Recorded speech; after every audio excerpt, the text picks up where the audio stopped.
Hello students, अब हम पढ़ेंगे कन्फर्मेशनल आइसोमेरिज्म के बारे में। कन्फर्मेशनल आइसोमेरिज्म के बारे में पढ़ने से पहले हम देखेंगे उसकी डेफिनेशन, फिर उसे समझेंगे। डेफिनेशन है different arrangement of atom in space due to free rotation about single bond are known as conformation and this phenomena is known as conformational isomerism।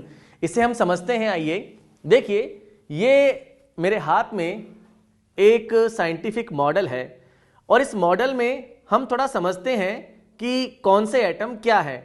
देखिए, इस तरह से ये हमने एक साइंटिफिक मॉडल अपने हाथों में होल्ड कर रखा है और इस मॉडल के अंदर ये कार्बन है और ये इसके साथ 3 एटम जुड़े हुए हैं। इधर भी ये कार्बन है और इसके साथ 3 एटम अटैच हैं और इन दोनों कार्बन एटम के बीच में सिंगल बॉन्ड है। बिल्कुल हमें क्लियरली दिख रहा है, इन दोनों कार्बन एटम के बीच में यहां पर एक सिंगल बॉन्ड है। तो हम कह सकते हैं कि सिंगल बॉन्ड के अबाउट ये सिस्टम इस तरह से रोटेट कर सकता है। एक एटम को होल्ड किया, दूसरा एटम रोटेट हो रहा है। अगर सिंगल बॉन्ड के अबाउट रोटेशन हो सकता है तो रोटेशन होने पर अलग अलग टाइप के अरेंजमेंट हमको मिलते हैं। जैसे ध्यान से देखिए, अभी इस तरह से मैंने इसको होल्ड कर रखा है और ये दोनों ब्लू बिल्कुल आमने सामने हैं। अगर मैं इसको रोटेट कर दूं इस तरह से तो ये ब्लू बिल्कुल 180 डिग्री पे आ गए हैं। ये इसका कोई दूसरा अरेंजमेंट है। इस तरह से मैं इसे रोटेट कर करके कोई भी अरेंजमेंट बना सकता हूं। ये जो अरेंजमेंट होते हैं इन्हीं को कहा जाता है कन्फर्मेशंस, और ये जो प्रोसेस है जिसके अंदर अलग अलग अरेंजमेंट बन रहे हैं वो कहलाता है कन्फर्मेशनल आइसोमेरिज्म। अब इसके बारे में कुछ एक पॉइंट्स को हम समझते हैं। ये जो अलग अलग कन्फर्मेशन हम फॉर्म कर रहे हैं ये रोटेशन की वजह से हो रहे हैं, तो इनको रोटामर या रोटेशनल आइसोमर भी कहा जाता है। नेक्स्ट पॉइंट देखिए, इसके अंदर यहां पर इंपॉर्टेंट पॉइंट देखिए, conformations are also known as conformer rotamers, they can not be isolate at room temperature. इसका मतलब समझिए, ये जो प्रोसेस है जिसमें एक कार्बन को होल्ड करके दूसरे को रोटेट किया गया है, ये प्रोसेस रूम टेम्परेचर पे हो रहा है। स्टेबिलिटी को गेन करने के लिए हो रहा है, रिपल्शन कम हो इसलिए दूर चले जाएंगे, इस तरह से ये प्रोसेस है। तो हम ये कहते हैं कि ये प्रोसेस रूम टेम्परेचर पे हो रहा है। तो रूम टेम्परेचर पे इसकी अलग अलग फॉर्म आपस में रैपिडली इंटर कन्वर्ट हो रही है। तो ये रैपिडली इंटर कन्वर्ट होने वाली जो फॉर्म है, अब रूम टेम्परेचर पे ही जो प्रोसेस हो रहा है उसे हम उस टेम्परेचर पे सेपरेट नहीं कर सकते। मतलब उसी टेम्परेचर पर ये बिल्कुल आमने सामने वाली फॉर्म है, इसी तरह से ये 180 डिग्री वाली फॉर्म है और ये आपस में रैपिडली इंटर कन्वर्ट हो रहे हैं, इसीलिए इनको रूम टेम्परेचर पे हम सेपरेट नहीं कर सकते। ये बहुत इंपॉर्टेंट पॉइंट है। इसके बाद नेक्स्ट पॉइंट देखिए, ये मैंने मॉलिक्यूल को होल्ड कर रखा है। जब हम मॉलिक्यूल के 2 एटम के बीच में फ्री रोटेशन करवाते हैं तो केवल रोटेशन होता है, सिर्फ और सिर्फ ओनली रोटेशन हो रहा है। ना तो इस ब्लैक का ब्लू से बॉन्ड लेंथ चेंज हो रहा है, ये कार्बन sp3 है, टेट्राहेड्रल 109.5 डिग्री एंगल है, ना ही ये बॉन्ड एंगल चेंज हो रहा है। तो मैं ये कहना चाहता हूं कि कन्फर्मेशनल आइसोमेरिज्म में बॉन्ड लेंथ, बॉन्ड एंगल, ये सब चीजें चेंज नहीं होती है। देखिए, position of atom, bond length, bond angle remain same in all कन्फर्मर। कहने का मतलब यह है कि इसमें हम केवल फ्री रोटेशन करवाते हैं, इसमें ना तो बॉन्ड लेंथ चेंज होती है, ना एटम की कनेक्टिविटी चेंज होती है और ना ही बॉन्ड एंगल चेंज होता है। इसके अंदर ये सेकंड और थर्ड पॉइंट बहुत इंपॉर्टेंट है। सेकंड पॉइंट में यह कहा गया है कि दे can not be isolate at room temperature, और थर्ड पॉइंट में यह कहा गया है कि इसमें बॉन्ड लेंथ, बॉन्ड एंगल और एटम की पोजीशन चेंज नहीं होती है। अब नेक्स्ट हम देखेंगे इसके अंदर कंडीशन। देखिए, कन्फर्मेशनल आइसोमेरिज्म का मतलब क्या है। कन्फर्मेशनल आइसोमेरिज्म का मतलब यह है कि हमारे पास ये ब्लू, ब्लैक, ब्लैक और ब्लू, कम से कम इतना सेटअप मिनिमम होना चाहिए। क्यों होना चाहिए? क्योंकि अगर ये इस तरह से रोटेट करेगा तो हम ये कह देंगे कि ब्लू वाले की रेफरेंस में ये दूसरा ब्लू 180 पे है। कहने का मतलब ये है कि कम से कम लगातार 3 सिंगल बॉन्ड, 3 सिग्मा बॉन्ड होने चाहिए। मिनिमम 3 कंटिन्यूअस सिग्मा बॉन्ड अगर होंगे तभी ये कंफर्मेशन वाला प्रोसेस पॉसिबल होगा। क्यों? क्योंकि एक के अबाउट रोटेशन होगा, एक को रेफरेंस लेंगे और दूसरा रोटेशन में दूर जाएगा। तो कंफर्मेशनल आइसोमेरिज्म होने के लिए कम से कम 3 कंटिन्यूअस सिग्मा बॉन्ड होने चाहिए। एग्जाम्पल से समझिए, यहां पे दिया हुआ है CH4, इसमें टोटल 4 सिग्मा बॉन्ड हैं, लेकिन जैसा हमने कहा 4 सिग्मा बॉन्ड से काम नहीं चलेगा, लगातार होने चाहिए। यहां लगातार केवल 2 सिग्मा है, तो इसमें कंफर्मेशन आइसोमेरिज्म नहीं होगा। नेक्स्ट देखिए, इस तरह से यहां पे ये दिया हुआ है ये मॉलिक्यूल, और इस मॉलिक्यूल में लगातार 3 सिग्मा बॉन्ड कम से कम होने चाहिए। बिल्कुल है, 1 2 3 1 2 3 लगातार 3 कंटिन्यूअस सिग्मा बॉन्ड अगर होंगे तो हम कह सकते हैं कि उसके अंदर कंफर्मेशनल प्रोसेस होगा। नेक्स्ट देखिए, ये ब्यूटेन का आपके सामने मॉलिक्यूल लिखा हुआ है, और इस ब्यूटेन के मॉलिक्यूल में हमें कम से कम 3 कंटिन्यूअस सिग्मा बॉन्ड चाहिए। कितने? कम से कम 3, 1 2 और 3 कंटिन्यूअस 3 सिग्मा बॉन्ड हमें मिल चुके हैं। इसमें कंफर्मेशनल आइसोमेरिज्म पॉसिबल है। इसके बाद हम ये देखेंगे कि कंफर्मेशनल जब हम शो करते हैं तो मॉलिक्यूल में किस तरह के रिपल्शन या स्ट्रेन पॉसिबल हैं और रिप्रेजेंट करने के कौन कौन से तरीके हैं। अब हम देखेंगे कुछ इंपॉर्टेंट डेफिनेशंस। सबसे पहले हम बात करेंगे स्ट्रेन के बारे में।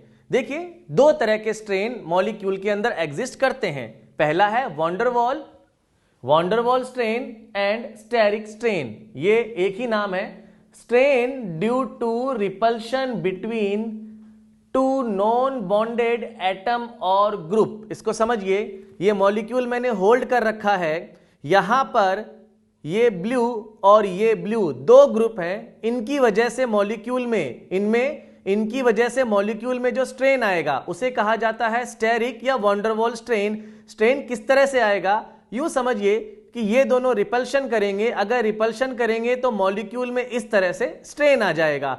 तो ग्रुप्स की वजह से जो स्ट्रेन आपके सामने है, देखिए नॉन बॉन्डेड का मतलब है कि अगर मैं इस रेड और ब्लैक की बात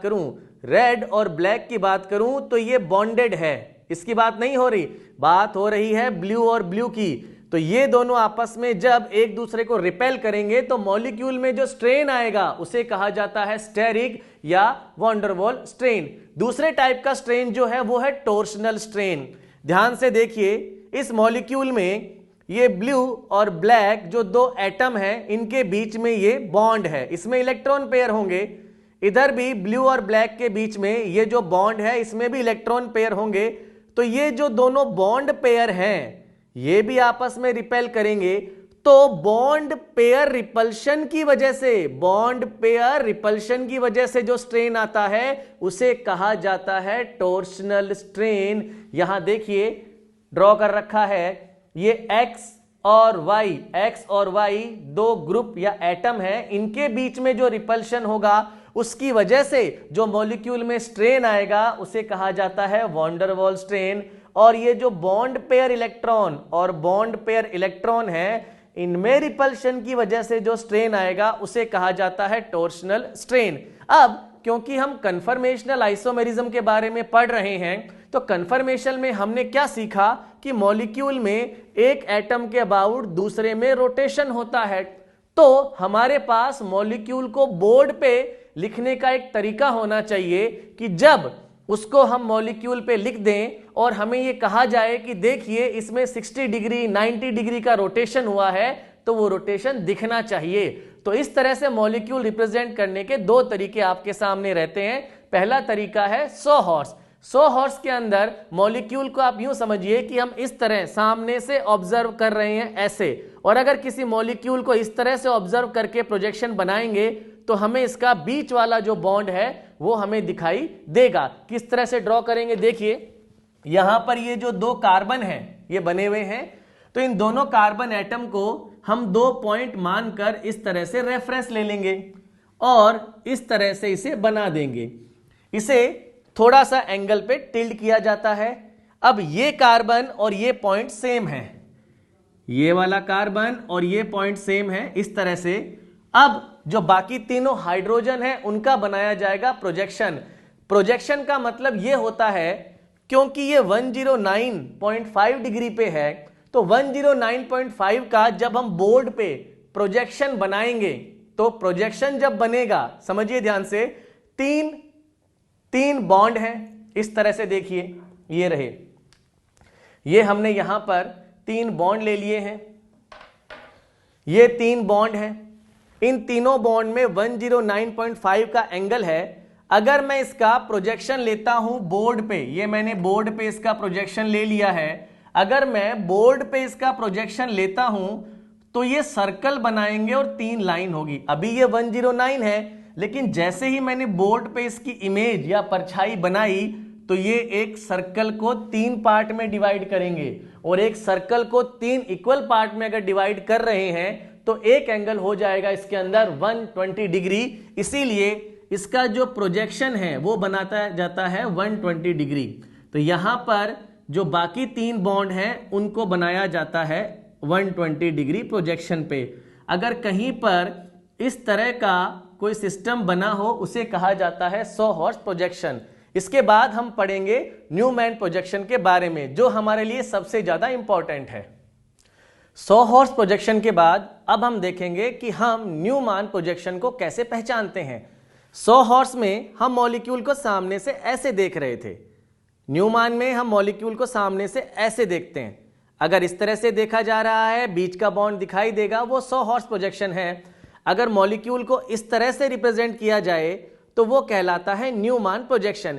न्यूमैन प्रोजेक्शन में एक कार्बन, क्योंकि आप ऑब्जर्वर हैं, आपकी तरफ है, तो इसे मैं कह रहा हूं नियर बाय, ये ऑब्जर्वर की तरफ वाला कार्बन है, इसे डॉट से बनाया जाता है। और ये दूसरा जो कार्बन है जो आपसे दूर है, उसे सर्कल से बनाया जाता है। तो यहां पर न्यूमैन प्रोजेक्शन में हम मॉलिक्यूल को बिल्कुल सामने से देखते हैं। एक कार्बन जो ऑब्जर्वर की तरफ है, यानी आपकी तरफ है, उसे डॉट से, और दूर वाले को हम रिप्रेजेंट करते हैं सर्कल से। तो देखिए किस तरह से बनेगा, ध्यान से देखिए।